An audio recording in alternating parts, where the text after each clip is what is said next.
Tu veux que je te parle de cette figure de style? Bon, je te l'accorde, ça fait beaucoup de monde, mais tu vas voir, tu vas comprendre. C'est l'étopée. T'oublies pas le H, hein, s'il te plaît, hein. Souvent, quand tu fais un commentaire de texte, on te demande le portrait physique et moral d'un personnage.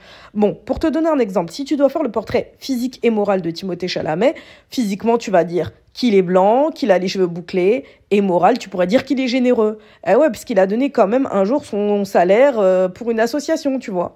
Si tu dois faire le portrait moral et physique en littérature d'un personnage littéraire comme Jean Valjean, c'est le mec en noir là-bas avec le manteau Zara, eh ben tu vas dire que physiquement, il est fort parce que c'est un ancien bagnard, un ancien tôlard, et il était aussi généreux parce qu'il avait des causettes, tu vois. Si tu dois faire le portrait physique et moral du père Goriot, c'est le mec en bas, et ben physiquement, tu vas dire qu'il est plutôt maigre, qu'il est âgé, et moralement, il était généreux parce que, ouais, ces filles, elles l'ont bien ponctionné, hein.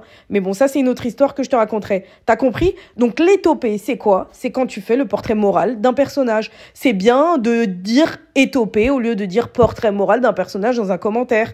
Là, tu vas gagner des points, je t'assure.